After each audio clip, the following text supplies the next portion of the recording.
नमस्कार साथियों, आप सभी का हार्दिक स्वागत है हमारे YouTube चैनल एनवीर एजुकेशन पर। और मैं संपत लीड आपके सामने जो है राजस्थान पटवार भर्ती परीक्षा 2021 के अंदर जो है राजस्थान जीके का सिलेबस क्लियर करवा रहा हूं साथियों। और आज उसी कड़ी में हम जो है राजस्थान जीके के अंदर जो है राजस्थान के प्रमुख राजवंश और उनकी प्रमुख उपलब्धियां तथा मुगल राजपूत संबंधों का जो है लास्ट पार्ट यानी चौथा पार्ट जो है डिस्कस करने वाले हैं साथियों। लेकिन वीडियो को स्टार्ट करने से पहले आपसे निवेदन रहेगी कि अगर आप इस चैनल पे नए हैं तो चैनल को सब्सक्राइब कर लें और साइड में दिए गए बेल आइकन को क्लिक करके उसका नोटिफिकेशन ऑन कर लें, ताकि जैसे ही हमारी कोई नई वीडियो इस चैनल के ऊपर अपलोड हो तो उसके पास उसकी जो है आपकी सूचना सबसे पहले आपके पास पहुंचे। ठीक है, आप जो है हमें फेसबुक और इंस्टाग्राम के ऊपर भी जरूर फॉलो करें, ताकि आप जो है लेटेस्ट रिक्वायरमेंट जो भी भर्तियां आ रही है उनसे संबंधित सूचनाएं जो है सबसे पहले आपके पास पहुंच सके। आप जो है इन सभी की पीडीएफ प्राप्त करना चाहते हैं, इन चैप्टर्स की या सिलेबस की या टेस्ट सीरीज आप जो भी बोले, तो उन सभी की पीडीएफ जो है आप हमारे टेलीग्राम चैनल से ज्वाइन कर सकते हैं साथियों। आप सभी का कमेंट आ रहा है टेलीग्राम जो इस पीडीएफ को प्राप्त करने के लिए, तो साथियों आपको बता दूं कि आप हमारे टेलीग्राम चैनल एनवीर एजुकेशन को जो है जरूर ज्वाइन करें साथियों। वीडियो के नीचे डिस्क्रिप्शन में भी उसका लिंक दे रखा है, जहां से क्लिक करके आप सीधे ज्वाइन हो सकते हैं साथियों। ठीक है, आप जो है अगर टेलीग्राम नहीं यूज कर रहे हैं तो आप जो है हमारे व्हाट्सएप के जो है स्टडी ग्रुप उसके अंदर भी जुड़ सकते हैं। 8306101800 पे जो है अपना नाम और अपना सिटी लिखकर आप सेंड कर दीजिए, आपको जो है इस स्टडी ग्रुप के अंदर जोड़ दिया जाएगा साथियों। ठीक है, चलिए अब शुरू करते हैं आज के इस टॉपिक को। तो इसके अंदर हम जो है इंपॉर्टेंट कुछ वंशज और उनसे रिलेटेड जो कुछ और अदर पॉइंट जो बच गए थे वो हम डिस्कस कर रहे हैं। तो देखिए इसके अंदर जो है पहला पॉइंट आ रहा है वो है आपके वागड़ यानी डूंगरपुर के गुहिल वंश से रिलेटेड। ठीक है, तो देखिए सामंत सिंह 1178 से लेकर 1192 ईस्वी तक। देखिए वागड़ के गुहिल वंश का संस्थापक सामंत सिंह पहले मेवाड़ का शासक था, परंतु चौहान कीतु द्वारा मेवाड़ से निकालने के बाद इसने जो है वागड़ में अपना राज्य स्थापित किया था। वागड़ के अंदर जो है अपना राज्य स्थापित किया था। सामंत सिंह ने बड़ौदा को राजधानी बनाया था। सामंत सिंह जो था उसने बड़ौदा को जो है राजधानी बनाया। वह तराइन के द्वितीय युद्ध में पृथ्वीराज चौहान की ओर से लड़ता हुआ मारा गया था। वह जो तराइन का जो द्वितीय युद्ध हुआ था उसमें पृथ्वीराज चौहान की ओर से वह लड़ता हुआ मारा गया था। दूसरी बात करते हैं हम जो है वे हैं आपके वीर सिंह के बारे में। वीर सिंह ने भील मुखिया डुंगरिया को जो है मारकर इस क्षेत्र पर अधिकार कर लिया था। एक भील मुखिया था जिसका नाम था डुंगरिया, उसको जो है मारकर इस क्षेत्र पर जो है उन्होंने अधिकार कर लिया था। अब बात करते हैं डूंगर सिंह के बारे में। तो ठीक है, डूंगरपुर नगर बसाकर इसे अपनी राजधानी इन्होंने बनाया था। ठीक है, डूंगरपुर नगर बसाकर जो है इसने अपनी जो राजधानी बनाया था इनको। अब बात करते हैं गोपीनाथ के बारे में, 1424 से लेकर 1448 ईस्वी तक। तो देखिए गुजरात के अहमद शाह ने जो है 1433 ईस्वी में वागड़ राज्य पर आक्रमण कर गोपीनाथ को अपने अधीन कर लिया, परंतु गोपीनाथ ने बाद में जो है राणा कुंभा की अधीनता स्वीकार कर ली थी। गोपीनाथ ने जो बाद में जो है राणा कुंभा की जो अधीनता थी वो स्वीकार कर ली थी साथियों। अब बात करते हैं उदय सिंह के बारे में। तो देखिए 1497 से लेकर 1527 ईस्वी तक, 1497 से लेकर 1527 ईस्वी तक के बीच की बात है इनकी। तो देखिए महारावल उदय सिंह ने अपने जीवन काल में ही अपना राज्य जो है दो भागों में बांट दिया था। पश्चिमी भाग डूंगरपुर और ज्येष्ठ पुत्र पृथ्वीराज को दिया, तथा पूर्वी भाग जो है बांसवाड़ा दूसरे पुत्र जगमाल को दिया था। एक भाग तो जो है पृथ्वीराज को और एक दूसरा भाग जो था उस जो है जगमाल को दे दिया था इन्होंने।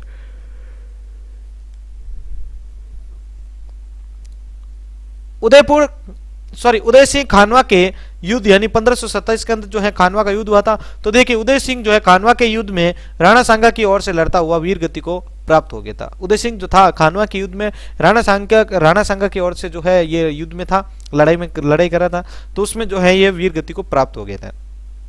बात करते हैं आस्करण के बारे में। ठीक है, ये जो है हमें एनसीईआरटी की बुक्स के अंदर भी देखने को मिल जाते हैं, इनके बारे में इंपॉर्टेंट है, याद रखना साथियों। ये 1549 से लेकर 1580 ईस्वी के बीच की बात है।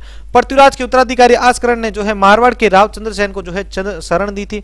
इसने अकबर की अधीनता स्वीकार कर ली, परंतु मुगल दरबार में वह नहीं गया था। अकबर की अधीनता तो स्वीकार की, परंतु मुगल दरबार में वह नहीं गया था। आस्करण ने सोम माही नदियों के संगम पर जो है बेणेश्वर शिवालय तथा डूंगरपुर में चतुर्भुज जी मंदिर का निर्माण करवाया था। सोममाही नदियां जो है उनके संगम पर जो बेणेश्वर शिवालय है उसका निर्माण तथा डूंगरपुर के अंदर जो चतुर्भुज जी का मंदिर है उसका निर्माण किसने करवाया था? आस्करण के द्वारा करवाया गया था। देखिए अब नेक्स्ट बात आती है जसवंत सिंह द्वितीय के बारे में, 1806 से लेकर 1846 ईस्वी के बीच में।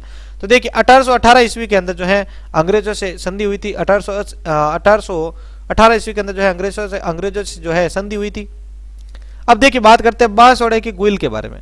तो देखिए जगमाल यानी 1500 18 से लेकर 1545 ईस्वी तक देखिए वागड़ यानी डूंगरपुर के उदय सिंह के पुत्र जगमाल ने जो है भीलों को पराजित कर दिया था। किनको? भीलों को जो है पराजित कर दिया। बांसवाड़ा क्षेत्र पर अधिकार किया इन्होंने तथा बांसवाड़ा बंसिया तथा बिस्ना भील को भी जो है इन्होंने ही बसाया था जगमाल ने। बात करते हैं नेक्स्ट हम प्रताप सिंह के बारे में 1550 से लेकर 1579 ईस्वी तक। तो देखिए प्रताप सिंह ने 1576 ईस्वी के अंदर जो है अकबर की अधीनता स्वीकार कर ली थी। 1615 ईस्वी की मुगल मेवाड़ संधि द्वारा जो है बांसवाड़ा रियासत को मेवाड़ में मिला दिया था, परंतु समर सिंह ने जहांगीर से जो है अपना राज्य वापस प्राप्त कर लिया था। जहांगीर से जो है अपना राज्य वापस इन्होंने प्राप्त कर लिया था। औरंगजेब ने राज्याभिषेक के समय बांसवाड़ा को पुनः मेवाड़ के अंदर मिला दिया, परंतु 1681 ईस्वी में मेवाड़ मुगल जो है संधि द्वारा बांसवाड़ा रियासत को जो है मेवाड़ से अलग कर कुशल सिंह को जो है शासक बना देता। किसको शासक बनाया गया था? कुशल सिंह को जो है वहां पर शासक बनाया गया था। बात करते हैं उमेश सिंह के बारे में, ठीक है। तो इनके बारे में क्या इंपोर्टेंट बात थी? तो देखिए 1818 ईस्वी के अंदर अंग्रेजों से इन्होंने संधि करवाई थी, ठीक है। अब देखिए देवलिया प्रतापगढ़ के बारे में बात करते हैं। इनके अंदर पहला आएगा सूरजमल 1473 से 1530 ईस्वी। राणा मोकल के पुत्र और खेमकरण के पुत्र सूरजमल ने जो है 1473 ईस्वी में भीलों को पराजित कर देवलिया राज्य की स्थापना की थी। किसकी? देवलिया राज्य की इन्होंने जो है स्थापना की थी। बात करते हैं नेक्स्ट इस राज्य पर देवलिया नाम वहां के भील मुखिया की विधवा के नाम पर पड़ा था। इस राज्य का जो है देवलिया नाम जो रखा गया था वहां की एक भील मुखिया की भील जो मुखिया थी, भील मुखिया जो था उसकी विधवा जो पत्नी थी उसके नाम पर रखा गया था। सूरजमल ने ग्यासपुर को जो है राजधानी बनाया था। सूरजमल जो था उसने ग्यासपुर को जो है राजधानी बनाया था। बात करते हैं बाघ सिंह के बारे में। तो देखिए यह मेवाड़ के दूसरे शाखे के समय यानी मेवाड़ के जो दूसरा शाखा हुआ था उस समय 1534 ईस्वी में चित्तौड़ की रक्षा करते हुए वीरगति को प्राप्त हो गया था बाघ सिंह। बात करते हैं रावत विक्रम सिंह, ठीक है। रावत विक्रम सिंह के बारे में बात करते हैं। इसने मीणों को पराजित कर कांटल क्षेत्र पर जो है अधिकार कर लिया था। मीणा जो थे उनको जो है पराजित करके इन्होंने जो है कांटल क्षेत्र पर जो है अधिकार कर लिया था। विक्रम सिंह को देवलिया प्रतापगढ़ राज्य का जो है वास्तविक संस्थापक माना जाता है। विक्रम सिंह जो था उसको जो है देवलिया और प्रतापगढ़ राज्य का जो है वास्तविक संस्थापक माना जाता है। 1615 ईस्वी की मुगल मेवाड़ संधि द्वारा देवलिया राज्य को मेवाड़ में मिला दिया गया, परंतु शाहजहां ने मेवाड़ के राणा जगत सिंह प्रथम से जो है नाराजगी के कारण जो है 1631 ईस्वी में हरि सिंह को जो है शासक मानकर देवलिया प्रतापगढ़ को जो है पृथक रियासत के रूप में मान्यता प्रदान कर दी थी। देवलिया और प्रतापगढ़ को जो है पृथक रियासत के रूप में जो है उनको मान्यता प्रदान कर दी थी। अब इनके अंदर जो है लास्ट इसके अंदर जो पॉइंट बचा है वो है हमारा प्रतापगढ़। तो देखिए प्रताप सिंह ने 1698 ईस्वी के अंदर प्रतापगढ़ नगर की जो है स्थापना कर इसे राजधानी बनाया था। अब से देवलिया राज्य जो है प्रतापगढ़ राज्य कहलाया, ठीक है। इनके बाद जो है देवलिया जो राज्य था वह प्रतापगढ़ राज्य के नाम से कहलाया था। अब चौथा बात करते हैं हम जो है वो है आपके राठौड़ वंश के बारे में। देखिए मारवाड़ रियासत में जोधपुर, बीकानेर, नागौर, पाली, जैसलमेर, बाड़मेर, ठीक है, आदि जिले आते हैं, ठीक है। आपकी जो मारवाड़ रियासत थी उसके अंदर जो है जोधपुर, बीकानेर, नागौर, पाली, जैसलमेर, बाड़मेर जो है आदि जिले उसके अंदर आते थे।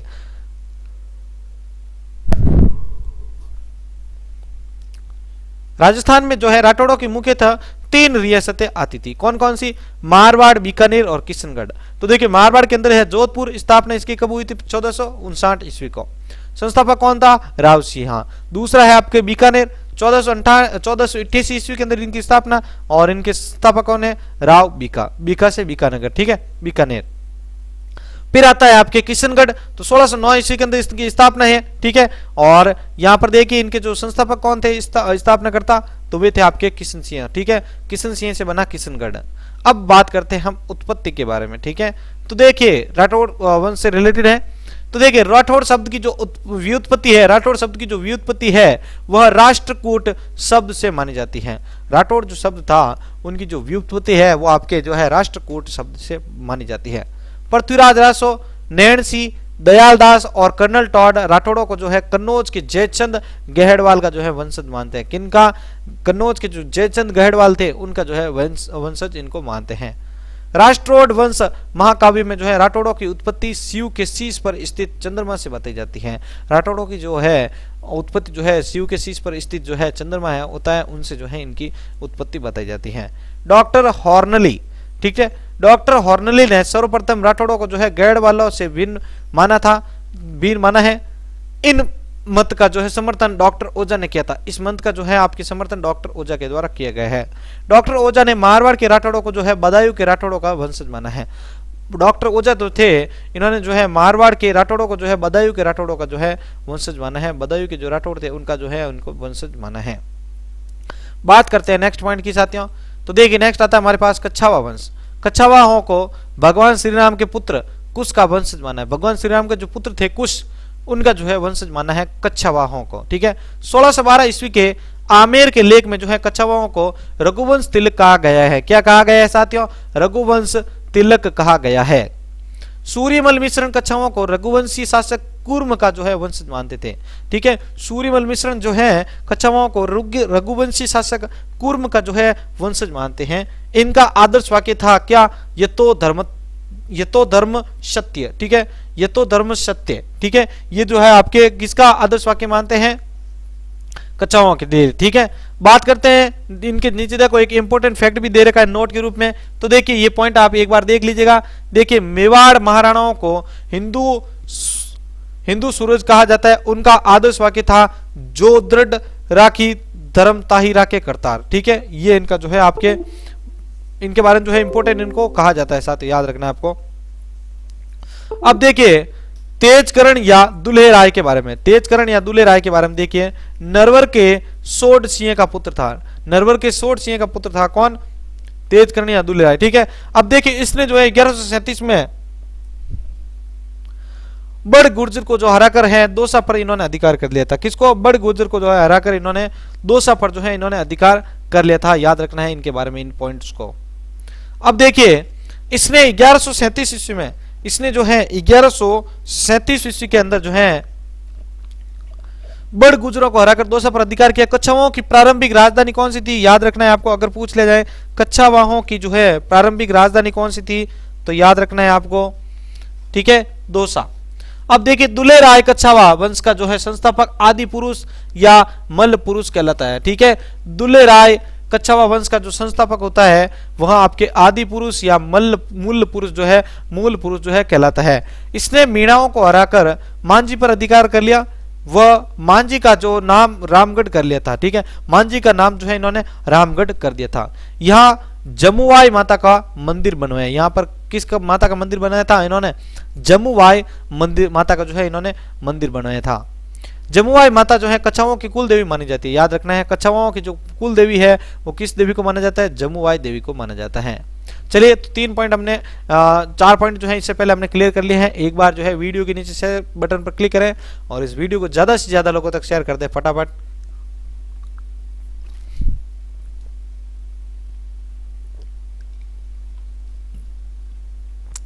चलिए अब बात करते हैं हम जैसलमेर के भाटी वंश के बारे में। ठीक है, जैसलमेर के भाटी वंश से रिलेटेड कौन कौन से पॉइंट जो है एग्जाम में हर बार पूछे जाते हैं। तो देखिए साथियों, जैसलमेर के भाटी चंद्रवंशीय यादव थे। जैसलमेर के जो भाटी थे वे चंद्रवंशीय यादव थे और अपना संबंध भगवान कृष्ण से ये जोड़ते हैं। भगवान कृष्ण से जो है जैसलमेर की भाटी वंश जो है अपना संबंध जोड़ते हैं। अब देखिए भट्टिया नामक व्यक्ति ने जो है 285 ईस्वी में भाटी वंश की स्थापना की थी। भाटी वंश की स्थापना किसने की थी? भट्टिया नामक व्यक्ति ने 285 ईस्वी में। इसने बटनेर का किला बनवाकर इसे अपनी राजधानी बनवाया था। ठीक है, बटनेर का किला बनाकर जो है इसे अपनी राजधानी बनाया था। अब देखिए मंगलराव भाटी के बारे में। मंगलराव भाटी के बारे में अब देखिए हम डिस्कस करते हैं साथियों। तो देखिए मंगलराव भाटी को जो है गजनी के डूंडी ने पराजित कर दिया। ठीक है, मंगलराव जो भाटी था उसको जो है गजनी के डूंडी ने पराजित कर बटनेर से निकाल दिया था। तत्पश्चात इसने जो है तन्नौट की राजधानी बनाया था। तन्नौट जो था उसको जो है इसने राजधानी बनाया था। तन्नौट किसके अंडर आता है आपको पता है? जैसलमेर के अंडर है। ठीक है, याद रखना इस पॉइंट को। अब देवराज भाटी के बारे में देखिए। इसने लोदरवा को जो है राजधानी बनाया था। इसने लोदरवा को जो है राजधानी बनाया था। अब बात करते हैं राव जयसल के बारे में। राव जयसल ने जो है 1155 ईस्वी में जैसलमेर बसाकर जैसलमेर को राजधानी बनाया था। राव जयसल ने ही जैसलमेर के स्वर्णगिरी यानी सोनगढ़ किले का निर्माण प्रारंभ करवाया था, जिसे उसके पुत्र शालिवाहन द्वितीय ने जो है पूर्ण करवाया था। किसने? शालिवाहन द्वितीय ने जो है इसे पूर्ण करवाया था।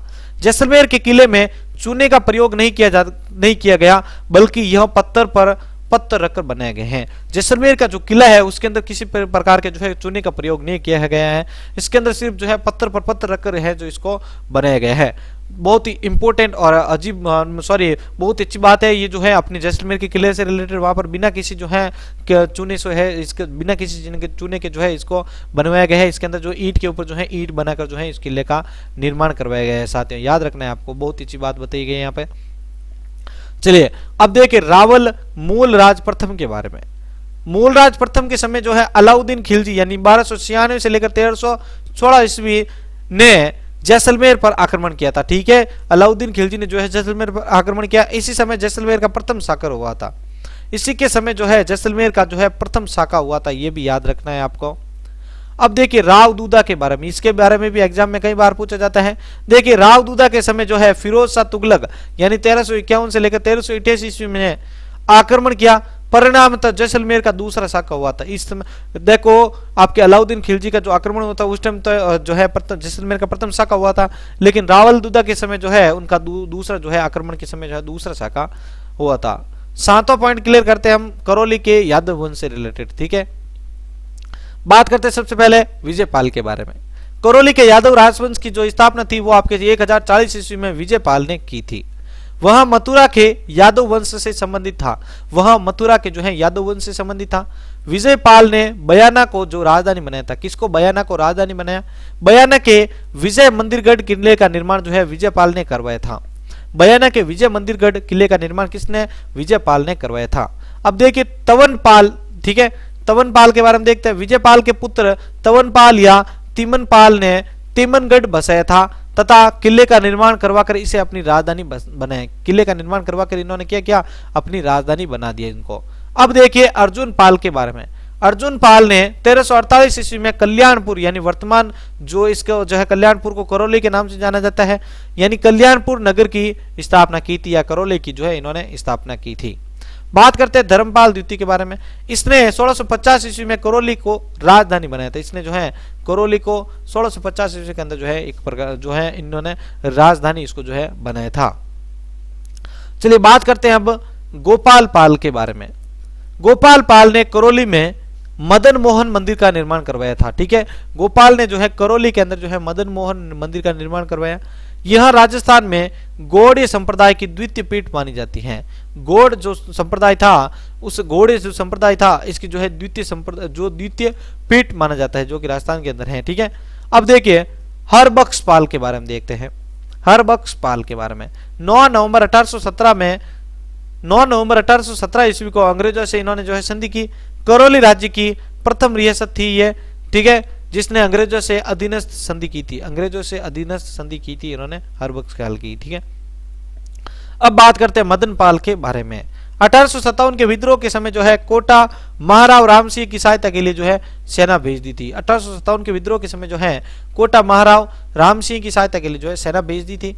स्वामी दयानंद सरस्वती राजस्थान में सर्वप्रथम 1865 में करौली में मदन पाल के समय ही आए थे। स्वामी दयानंद सरस्वती जो थे राजस्थान में सर्वप्रथम 1865, ठीक है, 1865 ईस्वी के अंदर जो है करौली में मदन पाल के समय ही आए थे यहाँ पर राजस्थान के अंदर 1865 ईस्वी के अंदर।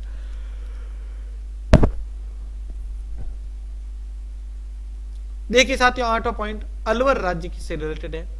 आमेर के राम सिंह ने जो है 1671 ईस्वी में कल्याण सिंह नरुका को माचेड़ी की जागीर प्रदान की। कहाँ की? माचेड़ी की जो है इन्होंने जागीर प्रदान की थी। वह कछावों को नरुका शाखा से संबंधित था। वह कछावों की जो है नरुका शाखा थी उससे संबंधित था। अब देखिए प्रताप सिंह नरुका से संबंधित पॉइंट आता है। अलवर राज्य की जो स्थापना थी वो 1774 ईस्वी में प्रताप सिंह नरुका ने की थी। अलवर जो राज्य था उस टाइम, ठीक है, तो उस टाइम देखिए ये अलवर राज्य का जो है ओल्ड पिक्चर है मेरे पास, वो जो है आपके सामने मैंने यहाँ पर रखा है।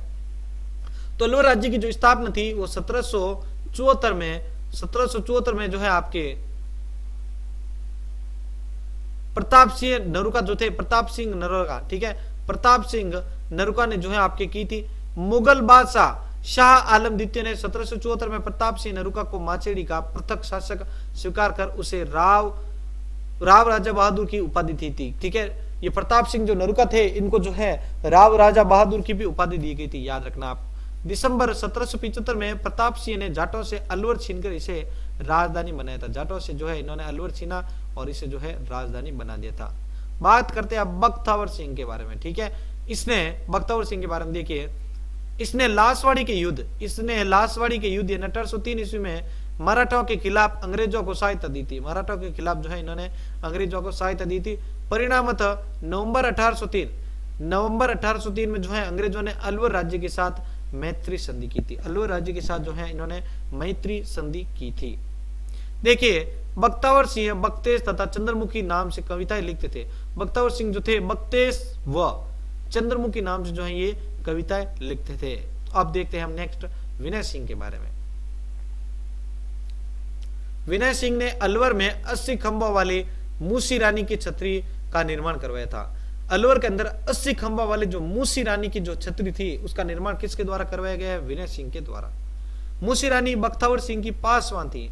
मूसी रानी कौन थी? बख्तावर सिंह की पासवान थी। विनय सिंह ने अपनी रानी शीला के लिए, विनय सिंह की जो रानी थी शीला, उसके लिए जो है 1845 ईस्वी में सिलीसेड झील के किनारे सिलीसेड महल का निर्माण कराया था। सिलीसेड झील है उसके किनारे जो है सिलीसेड महल का जो है निर्माण करवाया था अपनी जो रानी थी शीला के लिए, ठीक है। अब बात करते हैं जय सिंह के बारे में। महाराजा जय सिंह ने ड्यूक ऑफ एडिनबर्ग की शिकार यात्रा के दौरान सरिस्का पैलेस का निर्माण करवाया था। महाराजा जय सिंह थे, उन्होंने ड्यूक ऑफ बर्ग की शिकार यात्रा के दौरान जो है सरिस्का पैलेस का इन्होंने निर्माण करवाया था। देखिए विजय मंदिर महल का निर्माण जय सिंह ने 1918 ईस्वी में करवाया था। विजय मंदिर जो महल था उसका निर्माण जो है जय सिंह ने 1918 ईस्वी के अंदर करवाया था। 1918 ईस्वी के अंदर इन्होंने करवाया था। अब बात करते हैं 9वें भरतपुर का जाट राज्य, ठीक है। भरतपुर के जाट राज्य से रिलेटेड पॉइंट को डिस्कस करते हैं साथियों। औरंगजेब के शासनकाल में प्रथम संगठित जन आंदोलन दिल्ली, आगरा व मथुरा के आसपास बसे जाट किसानों ने किया था। इस विद्रोह की जो शुरुआत थी 1669 ईस्वी में तिलपाट के जाट जमींदार गोकुल के नेतृत्व में होती। जाट जमींदार तो था गोकुल, उसके जो है नेतृत्व के अंदर वो था। 1670 ईस्वी में गोकुल की हत्या के बाद 1670 ईस्वी में जो है गोकुल की हत्या के बाद जो है 1685 ईस्वी में सिंसिनी, ठीक है, सिंसिनी के जो जमींदार जिनका नाम था राजाराम जाट ने जो है विद्रोह का नेतृत्व किया था। राजाराम ने 1687 ईस्वी में सिकंदरा यानी आगरा के समीप है ये सिकंदरा में स्थित अकबर के मकबरे को लूटा तथा अस्थियों को जला दिया था। अकबर के जो मकबरा था उनको जो है लूट लिया था, ठीक है, राजाराम जाट ने, और फिर उन्होंने जो है अस्थियों को जला दिया था।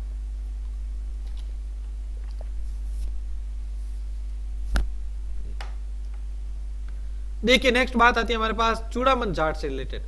तो देखिए चूड़ामन जाट के अंदर जो क्या पॉइंट आता है, 1688 ईस्वी में राजाराम की हत्या के बाद उसके भतीजे चूड़ामन, उसके जो भतीजे थे चूड़ामन ने जो है जाट विद्रोह की कमान संभाली।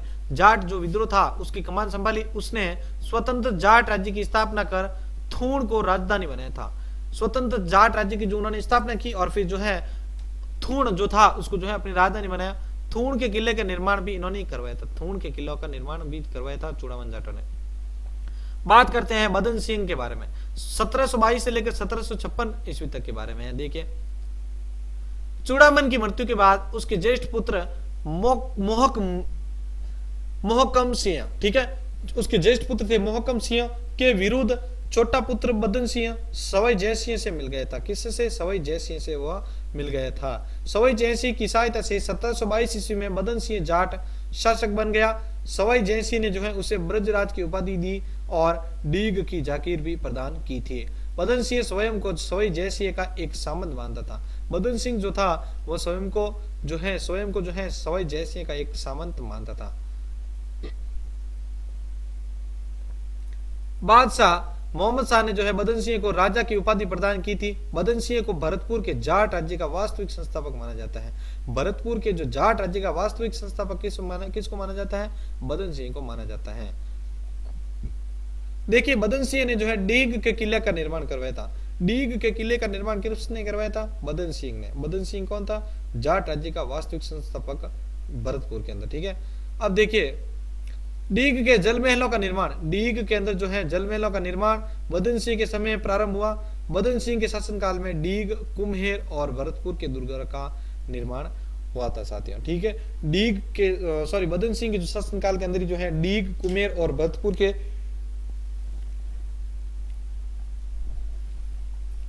दुर्गों का निर्माण किया गया था साथियों। तो आज के इस लास्ट पार्ट के अंदर जो है हमने जितने भी इंपॉर्टेंट जो वंशज बच गए थे उनको डिस्कस कर लिया है साथियों। आशा है कि आपको ये वीडियो अच्छा लगा होगा और इन पॉइंट्स को भी जो है आपने अच्छी तरीके से मेरे साथ जो है स्टडी किया होगा साथियों। फिर भी अगर कोई पॉइंट अगर छूटा है तो आप जो है कमेंट बॉक्स में जरूर बताइएगा, मैं उसके लिए जो है अलग से वीडियो जरूर बनूंगा साथियों। ठीक है, आप हमें फेसबुक और इंस्टाग्राम के ऊपर जरूर फॉलो कीजिएगा और इस पीडीएफ को प्राप्त करना चाहते हैं तो इस वीडियो के नीचे डिस्क्रिप्शन में जो है एक लिंक दे रखा है साथियों, उस लिंक के ऊपर आप क्लिक करें और यहाँ पर जो है आप टेलीग्राम के अंदर जाके हमें जो है जरूर ज्वाइन करें साथियों। वहां पर आपको जो है सभी प्रकार जो पीडीएफ है जो बिल्कुल प्रो फ्री और एकदम जो है फटाफट जो है आपको वहां से डाउनलोड होने की लाइक जो है वहां पर मिल जाएगी साथियों। आपको इधर उधर भटकने की कोई भी प्रकार की जरूरत नहीं रहेगी साथियों। आप जो है हमारे ऐप जिसका नाम है एनवीरा क्विज, उसको जो है आप प्ले स्टोर से जरूर डाउनलोड करें। वहां पर भी जो है टेस्ट सीरीज अपलोड कर दी गई है जहां से आप डायरेक्ट जो है ऑनलाइन एग्जाम दे सकते हैं साथियों। तो साथियों मिलते हैं एक नेक्स्ट और मजेदार वीडियो के अंदर। मैं संपत लिलेड आपसे जो है अलविदा ले रहा हूं साथियों। धन्यवाद।